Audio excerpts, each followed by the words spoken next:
ভাই, একটা কথা বলি, তোমার কয়জন ফ্রেন্ড আছে যারা 6 মাস আগেও তোমার মতো ছিল, কিন্তু এখন তুমি দেখছো তারা কোথায় চলে গেছে, আর তুমি এখনো সেই একই জায়গায়। কারণটা আমি জানি, আজকে সেটাই বলবো। এই ভিডিওতে আমি তোমাকে একটাই জিনিস দেব, আর সেটা হলো 30 দিনের প্ল্যান। কিন্তু এই প্ল্যানটা সেই বোরিং সকালে ওঠো জিম করো এই টাইপের না। এইটা অন্যরকম হতে যাচ্ছে। এটা ডার্ক, এটা পেইনফুল, কিন্তু এইটাই কাজ করে। এই ভিডিওর শেষে একটা কথা বলবো, যেটা না শুনলে সব ওয়েস্ট। তাই স্কিপ না করে পুরো ভিডিও দেখো। চলো, আমি তোমাকে আমার একটা রাতের কথা বলি।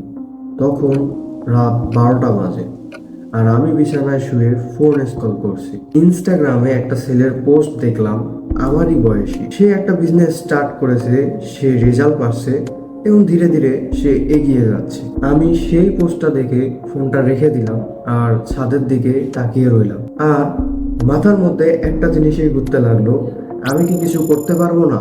এই ফিলিংসটা তুমিও চেনো। রাতে শুয়ে মনে হয় কাল থেকে সব বদলে দেবো, কিন্তু সকালে অ্যালার্ম বাজলে অফ করে দাও।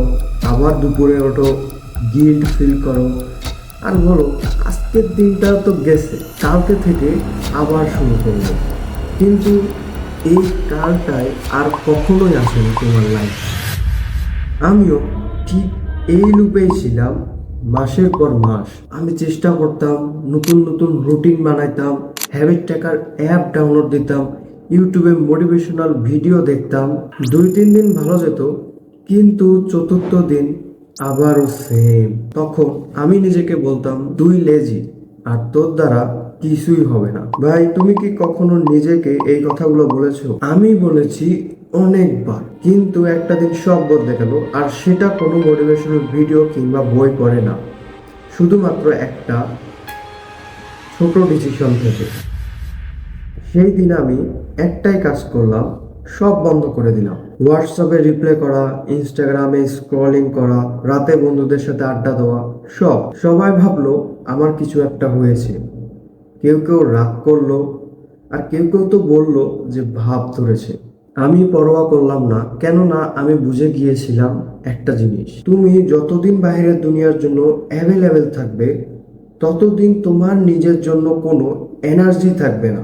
ডিসিপিয়ার মানে হলো পালিয়ে যাওয়া না, ডিসিপিয়ার মানে হলো নিজেকে খুঁজে নেওয়া। ঠিক আছে, এখন আমরা কাজের কথায় আসি। 30 দিনের প্ল্যানকে আমরা 3টা ফেজে ভাগ করব। Phase number 1, detox. এই প্রথম 10 দিনে তোমার একটাই কাজ হলো নিজেকে খালি করা।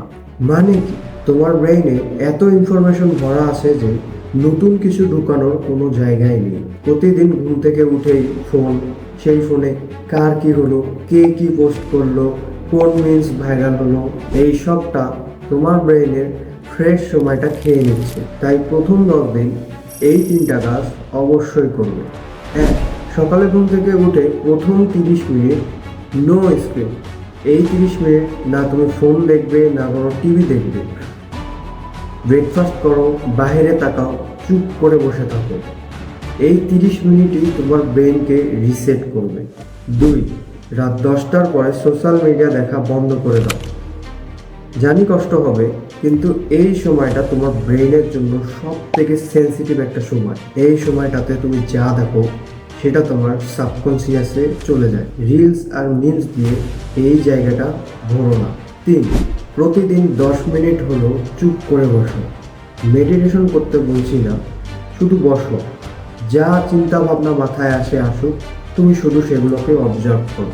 এই 10 দিন তোমার অনেক আনকমফোর্টেবল ফিল হবে, তোমার মনে হবে কিছু একটা মিস হচ্ছে, আর এইটাই সাইন যে কাজ হচ্ছে। Phase 2, build.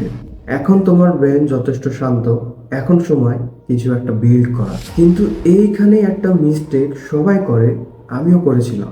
আমরা একসাথে 10টা হ্যাবিট শুরু করি আর কোনোটাই টেকে না।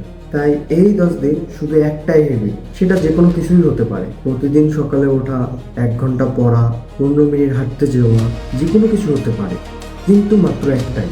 আর সাথে একটা এক্সট্রা কাজ করো, রাতে ঘুমানোর আগে একটা খাতায় 3টা জিনিস লেখো। আজকে আমি কি করলাম, আজকে আমি কেমন ফিল করলাম, কাল আমি কি করব। এইটা মাত্র 5 মিনিটের কাজ, আর এই 5 মিনিটে তোমার দিনটাকে পুরো মিনিংফুল করে দেয়। কারণ যেদিন তুমি লিখবে সেদিন নিজেকে দেখতে পাবে, আর নিজেকে দেখতে পেলে নিজেকে চেঞ্জ করা অনেকটা সহজ হয়ে যায়। Phase 3, locking. শেষ 10 দিন তুমি একটা রিদমে আছো। এই ফেজের কাজ হলো তোমার রিদমটাকে আইডেন্টিটি বানানো। মানে কি, এতদিন তুমি হ্যাবিট ফলো করতে কেননা তুমি চাইতে, এখন থেকে তুমি ফলো করবে কেননা এটাই তুমি। পার্থক্যটা বুঝো? আমি চেষ্টা করছি সকালে তাড়াতাড়ি ঘুম থেকে ওঠা, এইটা অনেক উইক। আর আমি এমনই, আমি তাড়াতাড়ি ঘুম থেকে উঠি, এইটা অনেক পাওয়ারফুল। এই 10 দিন প্রতিদিন সকালে নিজেকে একটাই কথা বলো, আমি সেই মানুষ যে কনসিস্টেন্ট। ক্রেজ লাগছে, আমি জানি লাগছে, কিন্তু তোমার ব্রেন যেটা বারবার শোনে সেটাই সে বিশ্বাস করে। এইটা আমি বলছি না, এটা বলছে নিউরোসায়েন্স। আর 30 দিন শেষ হলে একটা কাজ করো, সেই রাতের কথা ভাবো যে রাতে তুমি ছাদে তাকিয়ে ভাবছিলে। তারপর এখন নিজেকে দেখো, আর সেই পার্থক্যটাই তোমার প্রুফ। ভাই, একটা সত্য কথা বলি, তোমার চারপাশের বেশিরভাগ মানুষই তাদের পুরো জীবনটাই এই রূপে কাটিয়ে দেয়। কাল থেকে করবো, পরের মাস থেকে করবো, নতুন বছর থেকে আবার সব শুরু করবো। আর একদিন অনেক দেরিতে বুঝবে তাদের হাত থেকে সময় চলে গেছে। তুমি সেই মানুষ হতে চাও না, আমি জানি। কেননা তুমি এই ভিডিও এতক্ষণ দেখেছো, মানে কিছু একটা তোমার ভিতরে আছে, একটা ফায়ার যেটা তোমাকে বলছে আমি পারবো। আর তোমার ভিতরে সেই ফায়ারটাকেই মরতে দিও না। 30 দিন, মাত্র 30 দিন, তারপর দেখো কোথায় থাকো। কারণ ডিসঅ্যাপিয়ার হওয়ার পর যে মানুষটা ফিরে আসে সে অনেক ডেঞ্জারাস হয় আর অনেক বেশি ফোকাসড হয়। সে তুমি, কিন্তু তোমার বেটার ভার্সন। এখন একটাই কাজ করো, কমেন্ট সেকশনে লেখো ডে 1 শুরু আর আজকের ডেটটা দাও। আমি প্রতিটা কমেন্ট পড়ি, তোমার সাথে আছি। তোমার যদি মনে হয় তোমার কোনো বন্ধু ঠিক এই মোমেন্টে এই কথাগুলো শুনতে চাইছে, তাহলে তাকে ভিডিওটি শেয়ার করে দাও। হয়তো তোমার এই সামান্য শেয়ারের জন্য এইটাই তার টার্নিং পয়েন্ট হয়ে যাবে। যদি এইরকম ইনফরমেটিভ ভিডিও মিস না করতে চাও, তাহলে মাইন্ড পাইলট চ্যানেলটি এখনই সাবস্ক্রাইব করে রেখে দাও। দেখা হবে পরের কোনো ভিডিওতে, ততদিন নিজের জন্য থাকো। আর মনে রাখবে, প্রতিদিন 1% বেটার হও।